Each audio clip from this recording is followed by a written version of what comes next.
Hello everybody and welcome to a brand new Elder Scrolls Online video with me, Sherman. Today guys, we're going to be taking a look at the Ember Mage build. A Dragonknight based on the Warhammer Online class by the same name. Now, with all my builds, I do want to be clear on something.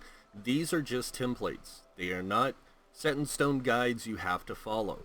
If there's anything about the build you don't like, such as the traits, the Mundus Stone, the enchants, the sets, the skill setup, the CP setup, any of it, you can change it. It's just here to guide you in what I would suggest is using for what's best, in my opinion, for this setup.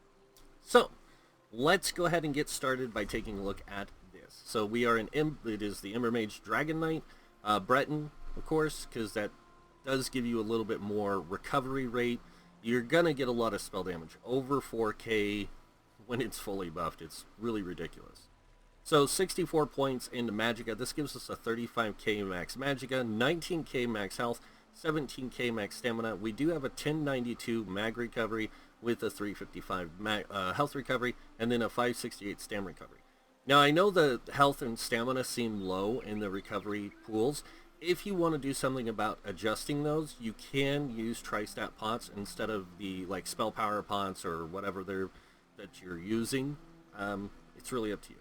So spell damage is coming in at 2012. I know it seems low, but with the sets and all the bonuses you get, you end up with a lot more. Like I said, almost a little over 4,200, and that's without the Bloodthirsty enchant. So letting you know that now. 54.6% spell crit, a 1535 weapon damage with a 34% weapon crit, 17k spell resist with a 13k physical resist. We do have 1320, of course, crit resist because that is the base now. Moving on to our Mundus Stone, we are using the Thief Mundus Stone. This gives us a higher crit chance. Allows for just more damage over time. Next up, we do have Major Prophecy and Major Savagery at both times because of a passive effect from one of our skills. And then, of course, we do have the Tri-Stat foods. Moving on to the Tri-Stat food that I would suggest using, Longfin Pasty with melon sauce. There is other Tri-Stat foods that you can use that are CP 150 that give you the same amount of health, magic, and stamina. This is just an easy, they're just easy to get. They really aren't super expensive. They're inexpensive, and they do add a good amount to your stuff. So, now, moving on over to our first set. The monster set we're using, and that is Grothar. So, Grothar's a really great set for the way this build plays, because you're going to be up close anyways, and personal with the enemies and stuff. Having this set works great. 1 piece adds more max magicka. 2 piece, when you deal damage to an enemy within 8 meters, you have a 10% chance to create lava pools that swirl around you, dealing 2400 flame damage to all enemies within 8 meters of you every second for 5 seconds. This effect can occur every 10 seconds. So this thing's going to be going off a lot. I'm going to tell you that now. Next set we're using is Scathing Mage. Now this drops in the Imperial City Prison. It's not a challenging set to get a hold of. The hardest part is getting a hold of the 5 pieces. So the chest, the belt, the boots, the legs, and the gloves. The nice thing about the set is it works just like Julianus, in a way. So the 2, 3, and 4 pieces are very similar to Julianus. 2-piece max magicka, 3-piece spell crit, 4-piece spell crit. And then the 5-piece bonus is where it differs. The 5-piece bonus, when you deal direct damage, you have a 20% chance to increase your spell damage by 516 for 5 seconds. This effect can occur every 5 seconds. So anytime you deal direct damage of any kind,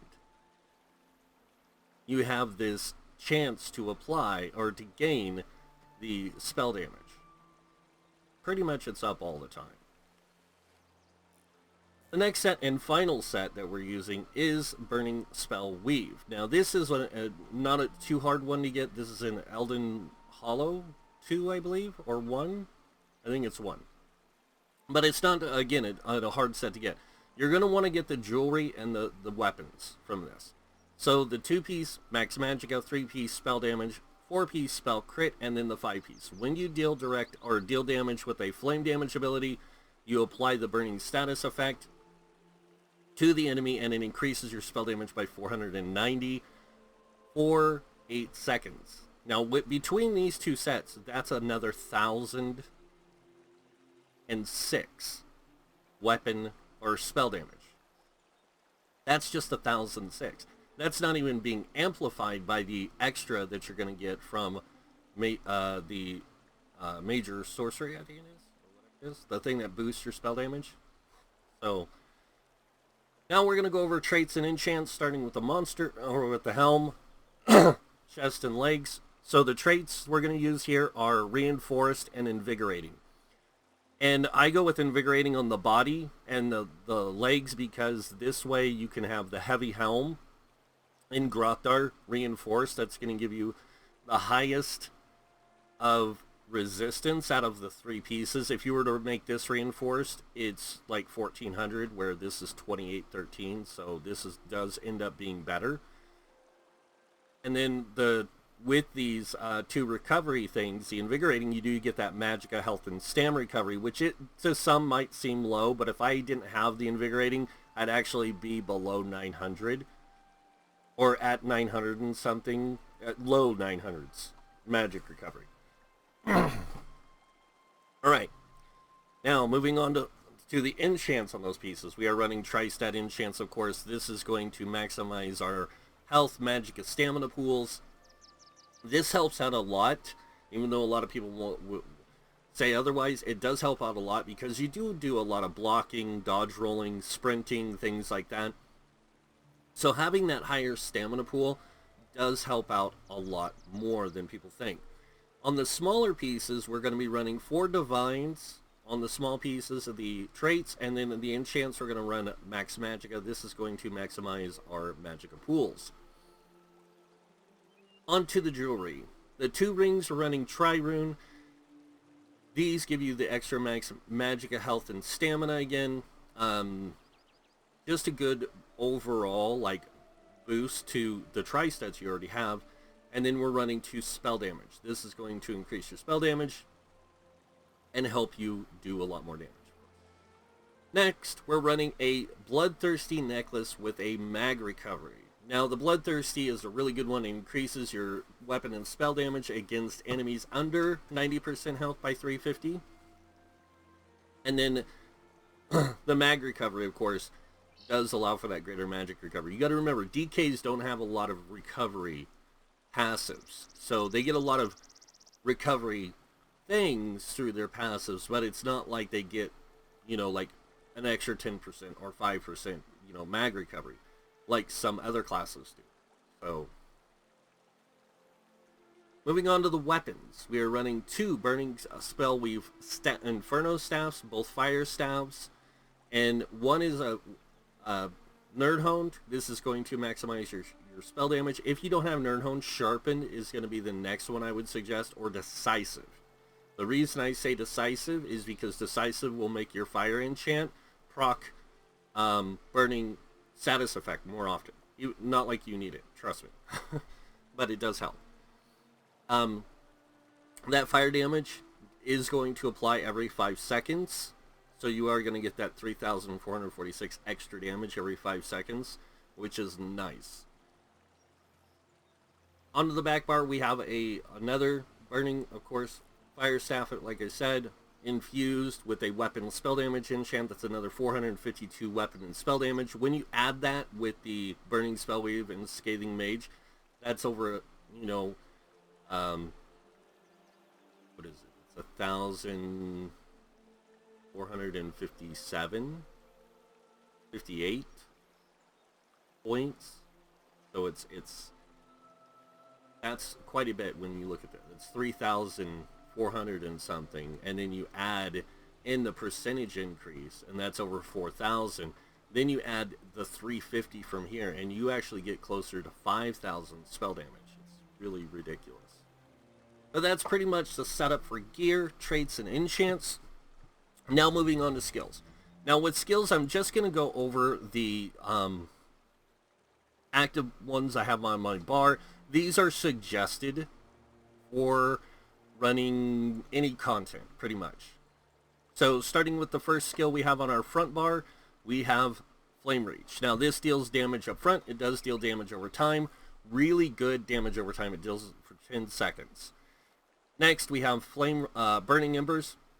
This again deals flame damage and flame damage over time, but it also heals you for 82% of the total damage inflicted when the effect ends. So if you apply this and then apply it again, you can kind of self-heal yourself with it. Enemies affected by the initial hit are affected with a burning status effect. Next up, we do have Engulfing Flames. This deals damage and damage over time, and affected enemies take more damage from all flame damage attacks based on your offensive stats with the maximum of 10% bonus damage taken. Right now it's at 8%.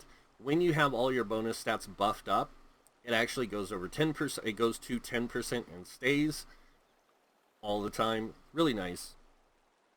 Next, we have Dampen Magic. This is a great damage shield, especially for yourself. You can also use the Igneous Shield or Fragmented Shield, and this will give you a damage shield and your allies a damage shield. It's not quite as powerful, but it does work, and it gives you that major mending, which does play well with Burning Embers.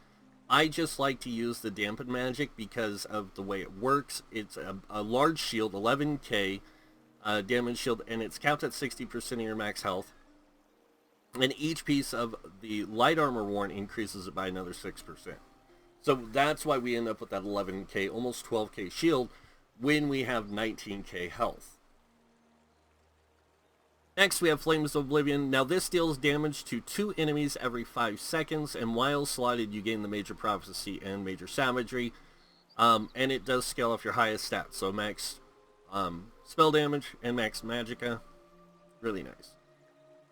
Next is our ultimate for the front bar. We have Magma Shell. This is a great, not only damage ability and protective ability for you, but it's also a great group support ability.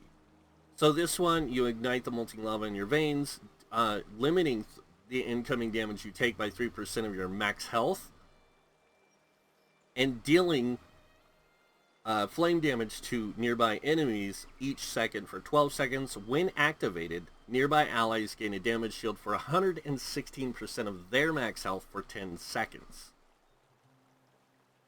Moving on to the back bar. First ability we have is Unstable Wall of Fire. Great ability. It does flame damage every second. It also, burning enemies take 20% more damage. From this ability, you will be doing a lot of burning damage, like applying burning status effect to enemies, so this really plays well into that. And then when the effect ends, the barrier explodes, dealing flame damage to all targets in the area of the Wall of Flame. Next up, we have Eruption, another great ability. This one, you summon a Scorching Cloud of Ash at the target location, reducing enemy movement speed by 70% and dealing 1320 flame damage every second. It also deals 5k flame damage at the start, almost 6. Next ability we have is Burning Talons. This deals flame damage to enemies near you and additional flame damage over 4 seconds, and it immobilizes them for 4 seconds. An ally can activate a synergy, dealing magic damage to all enemies held within them. Next up, we have Molten Armaments. This is a great buff. It gives you the Major Brutality, Major Sorcery, increasing weapon and spell damage by 20% for 36 seconds, and your own damage with heavy attacks is increased by 50%. We have Flames of Oblivion here again to give us that Major Prophecy, Major Savagery.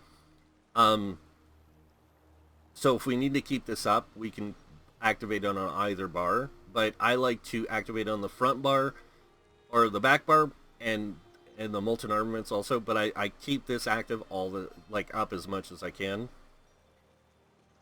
Last but not least, we have Fiery Rage. Now, a lot of people say using something like Standard of Might might be better, but after doing some testing, Fiery Rage actually works out to be better.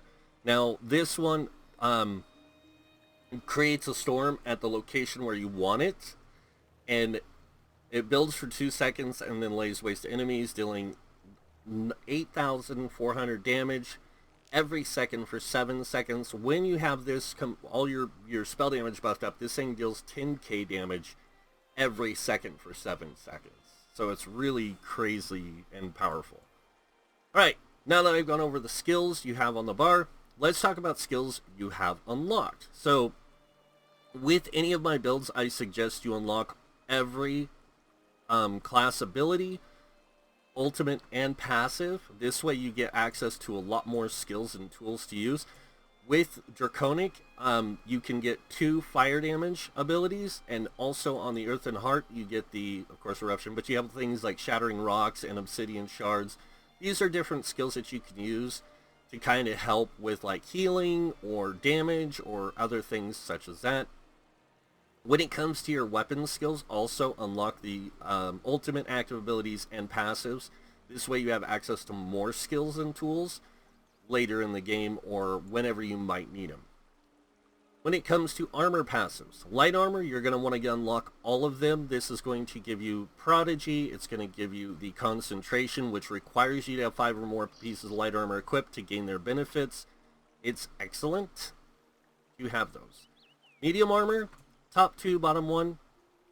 Heavy armor, the top 3. Those are the ones you need if you have a medium, because in this setup you do have a medium shoulder, heavy helm, and then the 5 body pieces are light. World skills, soul magic, of course I have all those unlocked. Fighters Guild, ultimate active abilities and passive, same thing with Mage's Guild. And in the Mage's Guild I would suggest Scolding Ruin. This is another great, it's kind of like a trap. And you could have it set on the back bar so you can throw this out, very much like you would Trap Beast. Cedric Order, all the active abilities and of course passives here as well. Never know when you might need some of them. Undaunted, you have all the active abilities and the passives. In Alliance War, Assault, I have Sturdy Horn for PvP. I do like using this skill in PvP. Echoing Vigor and Razor Caltrops. And then on the support side we have Replenishing Barrier, Efficient Purge, and Stalwart Guard. Plus we do have the Magic Age passive for if we need it. Now, a lot of these skills are primarily for like healer types, but there's nothing that says this build couldn't play healer as well. Breton, there is a reason I chose this race. 1, Magicka Mastery reduces Magicka cost of abilities by 7%. We also have the Gift of Magus, which gives you the 2000 max Magicka. And then, of course, Spell Attunement, which gives you that increased spell resistance.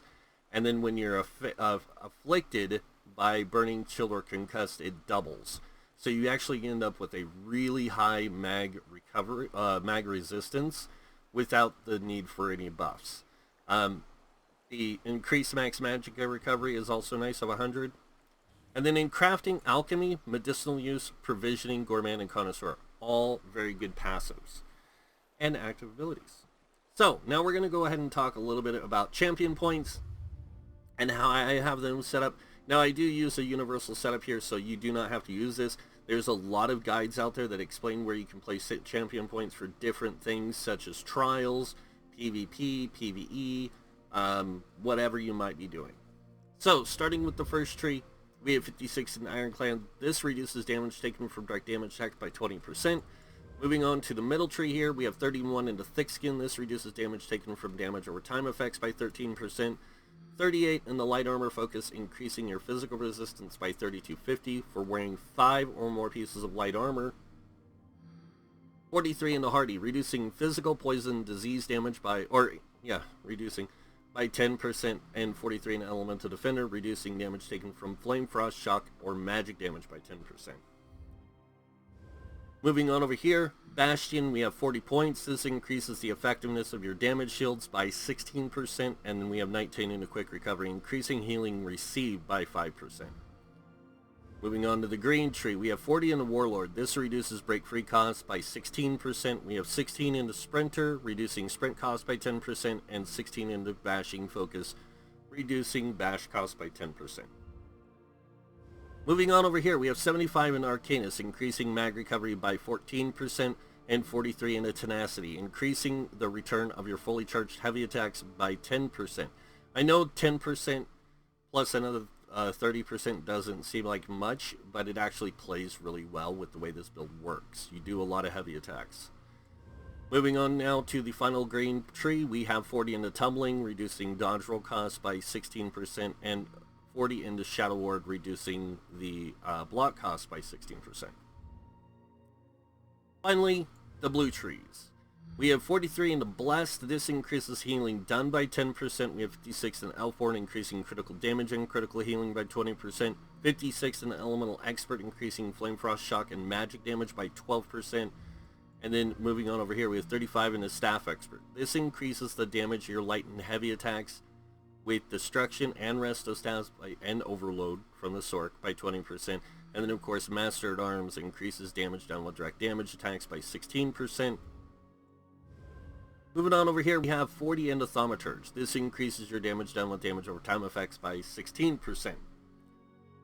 Whew, a lot of stuff to talk about. But let's go ahead and talk about how this build works. Because a lot of people are going to notice we don't have a spammable. And a lot of builds use spammables to keep their DPS up. This build does not. It uses heavy attacks to keep your DPS up. And I'll show you what I mean by that by showing you a rotation. So we're going to go ahead and do all of our buffs. And then we're going to do our just...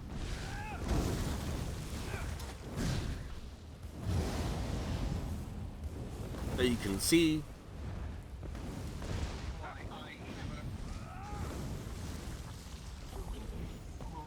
Oops. Alright, so I did that. Now let's just see what the damage total was. So we did 23,000 damage to an enemy with 18k spell resistance. Now I did cut through some of that spell resistance with my own debuffs that I have built into my passives and stuff, so it did increase the damage by a little bit. Now if I do a parse on that thing over there and I do the full parse, I can actually keep up my DPS around 60k if I'm keeping it going constantly, and for me that's really good.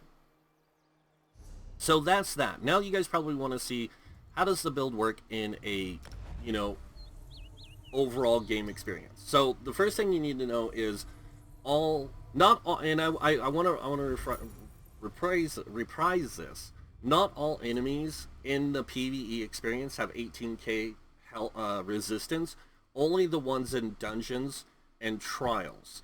Anything in Overland and Delves and world bosses, Dark Inkers, all that stuff, do not have 18,000 resistance. They actually have 9,000 and something resistance. So that's why it seems like you can kill things in Overland faster than you can in dungeons. Alright, let's go ahead and go in here and we're going to see what this build is really like in a...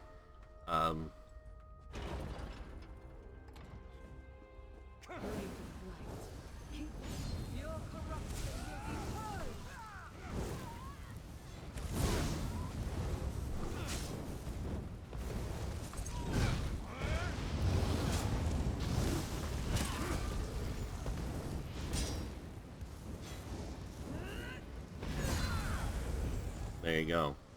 And you can see how much our heavy attacks are hitting for. I mean, 20k is a little high, if you ask me.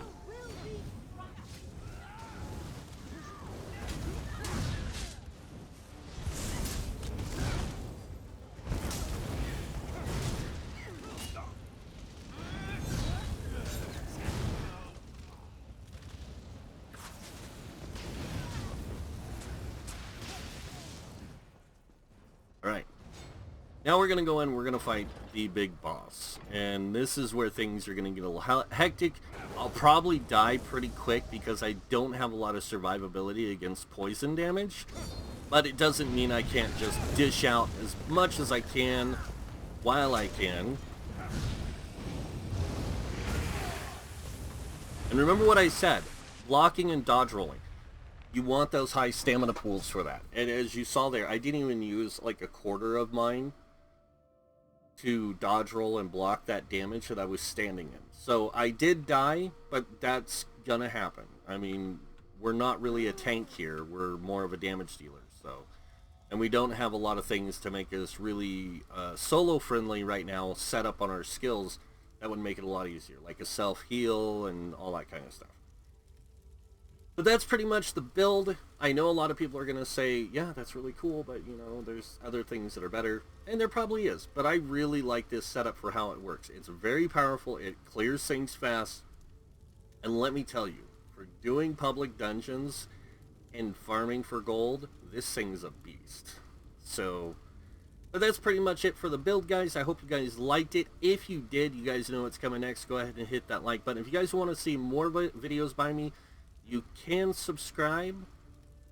And also remember, when you do subscribe, to hit that notification bell to be notified when new videos are posted.